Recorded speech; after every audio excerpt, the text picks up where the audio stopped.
This is a 100-minute movie that had me yawning throughout. If that doesn't tell you everything you need to know, then you'll probably enjoy yourself do some forgettable brain rot.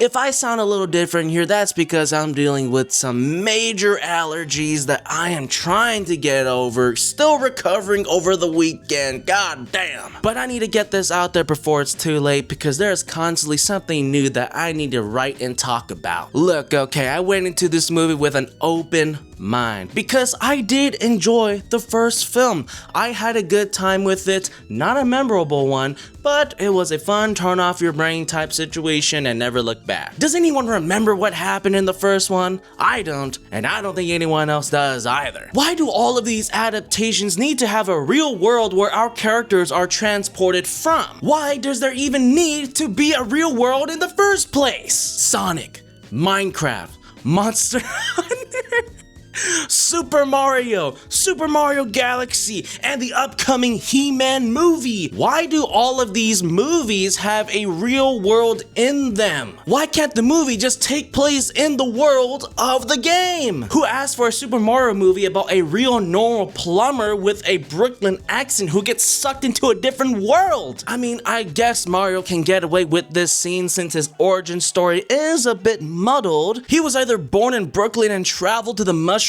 Kingdom, or he was born in the Mushroom Kingdom, traveled to Brooklyn, then traveled back to the Mushroom Kingdom when Princess Peach was kidnapped. I don't fucking know, and it doesn't seem like Nintendo does either. What I'm saying is, why can't the world just be? After Rosalina is kidnapped by the one and only Bowser Jr., Mario and the gang must travel through space to find him and liberate the princess before Bowser Jr. manages to use her powers to conquer the universe. Will Mario and the gang be able to stop Bowser Jr. in time? I guess that's for you to find out.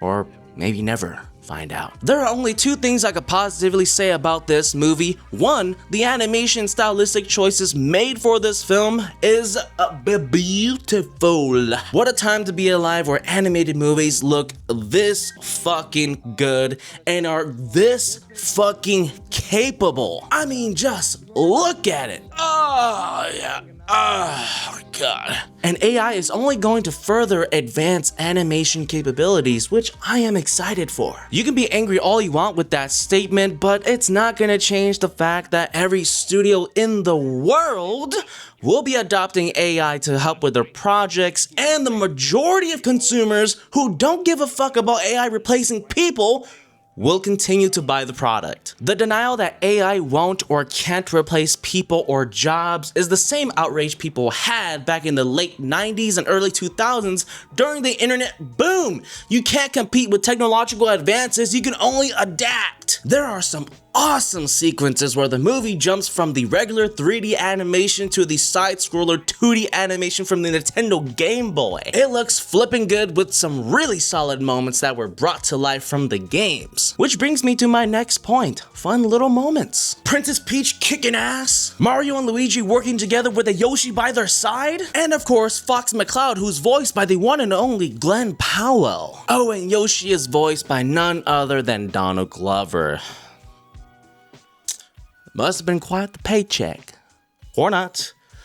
I mean, maybe he just wanted to get himself on like a Nintendo project, or be able to say that he worked on this Mario movie. Who fucking knows? Or maybe it was just a PR move to get people to go and watch this movie because, oh my goodness, guys, look, Donald Glover is gonna be Yoshi! But beyond these enjoyable scenes sprinkled throughout the entire movie, I found myself utterly bored and uninterested with the movie's premise and its characters. I was in line when I said I yawned through all of it, from the opening scene to the final scene. I never once whooped in excitement or giggled with authenticity. I was checking my phone to see when the movie was going to be over because I felt like nothing of significance was happening in every other scene. Just a slopfest for kids, and my theater experience was disappointing as fuck. Barely any kids made even a peep for this movie, although there was one here and there crying.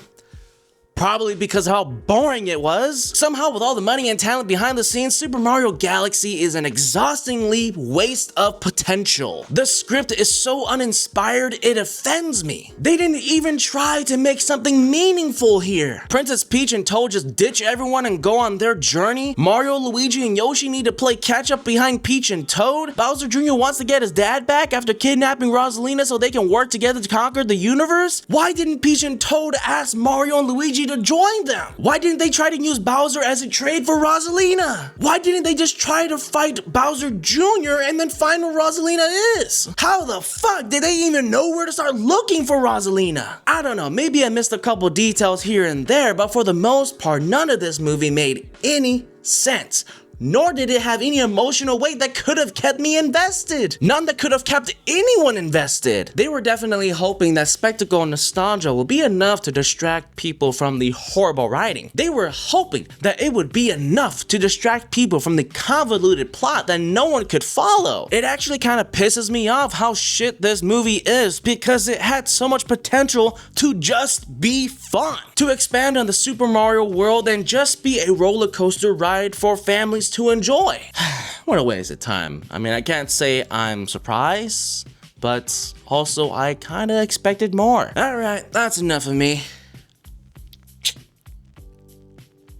I'll catch you guys next time. We praise you.